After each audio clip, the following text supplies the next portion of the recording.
Hi everyone, welcome to all of you in my YouTube channel. Guys, आज हम आपको use of is am are was were will be shall be का प्रयोग बताने वाले हैं। तो बिना भूमिका बांधे हुए मैं वीडियो शुरू कर रहा हूं। तो use of is am are was were will be shall be as main verb. ध्यान दीजिए, as main verb. Main verb का मतलब कि अब तक is am are was verb लगता था तो उसमें एक मुख्य क्रिया भी इस्तेमाल होती थी, जैसे वह जा रहा है तो ही इज गोइंग। बट इसमें एज ए मेन वर्ब, इसमें मेन वर्ब का काम करेगा is am are was verb, और इसमें मुख्य क्रिया अलग से नहीं लगेगी। सिंपल से भाषा में आप समझ लीजिए कि जहां हिंदी के वाक्य में है, हूं, हैं, था, थी, थे आदि आए तो उनका जो प्रयोग होगा इज एम आर का, तो उसके साथ में मेन वर्ब नहीं आएगी। फिर एग्जांपल के माध्यम से हम समझते हैं इसको। जैसे प्रेजेंट टेंस को ले लेते हैं। प्रेजेंट टेंस में वह एक अध्यापक है तो ही इज अ टीचर।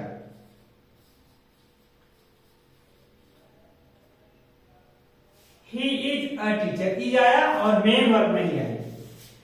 मैं डॉक्टर नहीं हूं, इसका अगर निगेटिव देखिए तो I am not a doctor. Doctor का शॉर्ट फॉर्म लिख दे रहे हैं, ये निगेटिव हुआ। निगेटिव में is am are was verb के बाद खाली नॉट लगा देते हैं। उसके बाद इंट्रोगेटिव सेंटेंस में जो यस नो टाइप का होता है, जिसका उत्तर हां नहीं में देते हैं, क्या वे खिलाड़ी हैं, तो are they players, are they players, क्या वे खिलाड़ी हैं, आर दे प्लेयर। सभी विद्यार्थी कहां हैं, अब यहां हम क्वेश्चन मार्क लगा देंगे। सभी विद्यार्थी कहां हैं, where are all the students, all the students.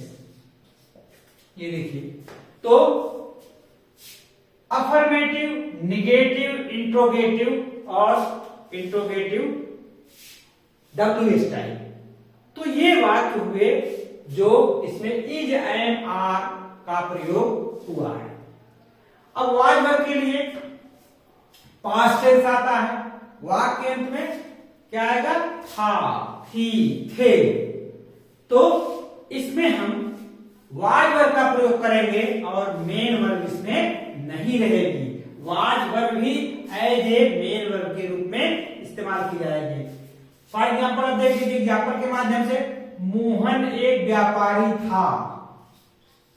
Mohan was a merchant. मैं इंजीनियर नहीं था। I was not an engineer.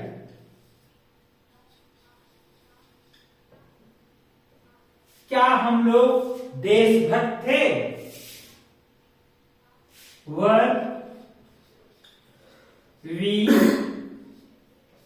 Patriots. बहुत सिंपल सा सेंटेंस है। अतिथि कमरे में क्यों थे, why were guests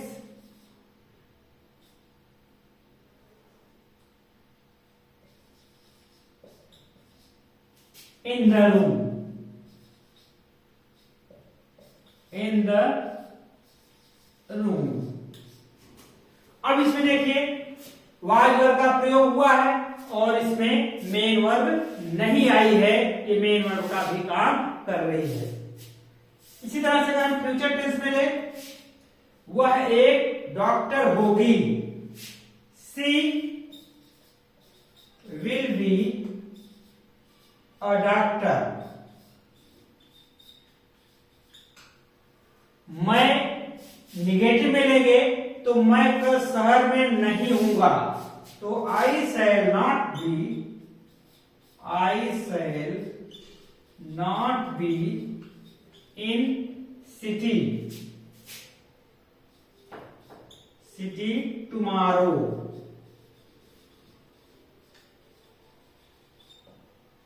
I shall not be in city tomorrow.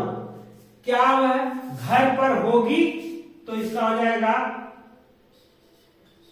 Will she be at home, question mark लग जाएगा। हम लोग गांव में कब होंगे, व्हेन विल, अब कब होंगे तो यहां वी है तो यहां शैल हो जाएगा, when shall we be in village. तो भाई बहुत ही संक्षेप में मैंने इसको बताने का प्रयास किया है और इसमें बहुत ज्यादा डिटेल में जाने की जरूरत भी नहीं है, सिंपल सेंटेंसेज हैं। तो आपको हम एक झलक रूल पर मार देते हैं कि इनके लिए रूल हम क्या अप्लाई करेंगे। पहचान तो आप समझ गए होंगे कि वाक्यांत में अगर ईएमआर का प्रयोग है तो है हूं, है आएगा। अगर था थी वाजवर का प्रयोग होगा तो था थी थे आएगा, और अगर होगा होगी रहेगा तो उसका शैल भी होगा। हम रूल पर एक नजर डालते हैं। प्रेजेंट टेंस का रूल लेते हैं। अगर एक सिंगुलर नंबर रहेगा और थर्ड पर्सन में रहेगा, उसके साथ हम इज लगाएंगे और कॉम्प्लीमेंट मतलब ऑब्जेक्ट प्लस अदर वर्ड्स रहेंगे। फिर उसके बाद अगर निगेटिव है तो बहुवचन सब्जेक्ट रहेगा, रूरल नंबर रहेगा तो आर रहेगा, और इसके साथ ऑब्जेक्ट रहेगा, अदर वर्ड रहेगा, ये कॉम्प्लीमेंट रहेगा। फिर अगर आई है तो आई के साथ गाइस एम का प्रयोग होगा है हूं के लिए, और सारे नियम वही रहेंगे, ऑब्जेक्ट एंड अदर वर्ड्स रहेंगे। पास्ट टेंस की अगर चर्चा करें तो एक वचनकर्ता के साथ वाज, उसके बाद plus object plus other words. इसमें ऑब्जेक्ट के बाद मेन वर्ब नहीं आएगा, किसी में नहीं आएगा, आप देख रहे हैं। फिर उसके बाद अगर बहुवचन करता रहेगा तो उसके साथ वर्ब लग जाएगा और ऑब्जेक्ट आ जाएगा, अदर वर्ड आ जाएगा। इसी प्रकार अगर फ्यूचर टेंस की बात करें तो आई और वी के साथ शैल बी, फिर उसके बाद ऑब्जेक्ट आ जाएगा, अदर वर्ड आ जाएगा। अगर इसके आई वी को छोड़ करके बाकी जितने कर्ता आएंगे वो सब विल उसके साथ आ जाएगा और बी लग जाएगा, और क्रिया तो रहेगी नहीं, इसमें ऑब्जेक्ट आ जाएगा, अदर वर्ड आ जाएगा। अब यहां पर आप देख सकते हैं कि इसमें ई आया, इसमें नेगेटिव में आई एम नॉट आ गया, और ये पहले हो गया। उसी तरीके से इसमें हम कर लेंगे। फिर डब्ल्यू टाइप रहेगा तो क्वेश्चन वर्ड पहले आ जाएगा। तो ये तो रहे केवल सिंपल वर्ड, बस इसको हमको अगर निगेटिव कराना है तो इज एम आर के बाद वाज वर्ड के बाद विल एस एल बी के बाद नॉट लगा देंगे, विल एस एल के बाद नॉट लगाएंगे। जैसा एग्जांपल के माध्यम से दे सकते हैं। अगर इंट्रोगेटिव सेंटेंस है, क्या से शुरू होगा तो उसको क्या कर लेंगे, पहले ये एम आर है, देखो पहले ये आर है, आर को पहले कर लेंगे। इसमें वर्ब था, वर्ब को पहले कर लिया मैंने, और इसमें विल या साइड में विल को मैंने बाहर कर लिया, तो क्या का अर्थ निकलने लगा। और इसी तरह से अगर डब्ल्यू एच टाइप का है तो सबसे पहले क्वेश्चन वर्ड लिख देंगे, फिर उसके बाद ये क्रिया लिखेंगे, यानी is am are was verb will shall लिखेंगे।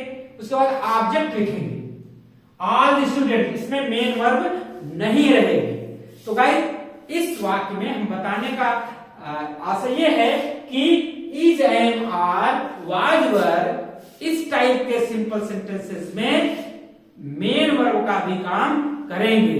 दूसरे शब्दों में कहें तो इसके साथ मेन वर्ब नहीं आएगी, यही इसी से इसके बाद ही ऑब्जेक्ट आ जाएगा।